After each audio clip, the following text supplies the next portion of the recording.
What are your thoughts on the second screen experience and how that will evolve with games on the PS4?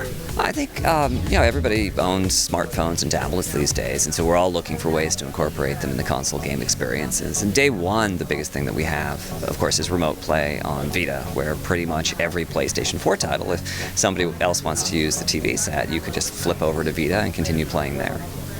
When it comes to PS4, you also have at least, I believe, 4 free-to-play games. What role do you see free-to-play playing on console moving forward?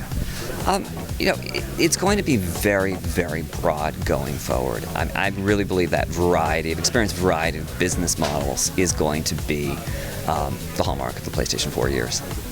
How do you see the growing video game audiences out there, from everything from mobile to the free casual games, influencing or potentially growing the audience for PS4 as we look over the next 10 years? As I look at it, there are over 1 billion people who enjoy playing games on smartphones and tablets. Consoles, if you compare it to that, it's a little small. It's just a few hundreds of millions. I always think about how great it would be if we could bring that larger audience into consoles.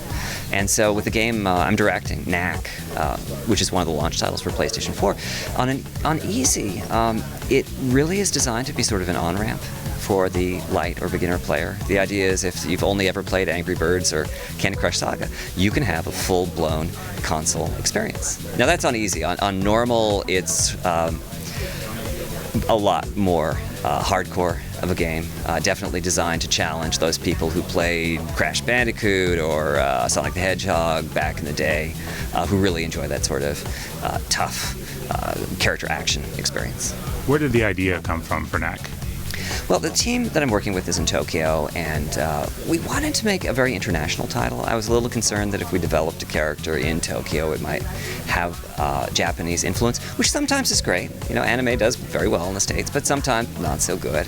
So we had this idea that the character would be an effect. Maybe living flame or smoke or something, and thereby not really be a Japanese character, an American character, be an international character. And we finally hit on this idea that the character would be made of parts and could suck more parts into its body, which allows the character to grow from its original 3-foot sort of cute mascot state to a 30-foot rampaging monster over the course of a level. How are you guys utilizing the different functionality for the PS4 with Knack? Well, the character, when he gets big, is made out of 5,000 parts. So we have a custom physics simulation that's driving all that. That's much easier to do on PlayStation 4 than on previous hardware.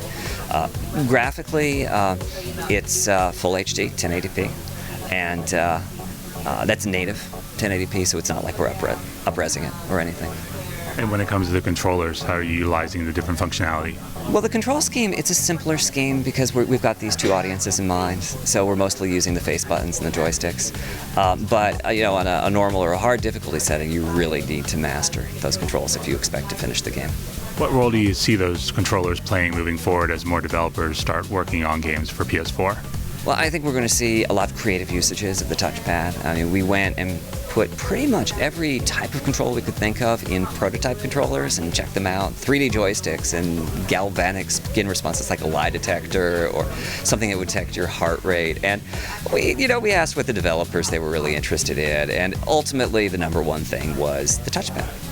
And so, for example, with Killzone, you have a character, a robot that assists you, that you control with gesture controls on that touchpad. It's pretty cool.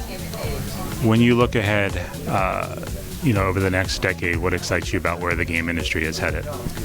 Well, what's fun is you never quite know what's going to happen, it's not possible to predict what the gaming landscape will be like 5 years out, 10 years out. That's part of the fun of being in the games business.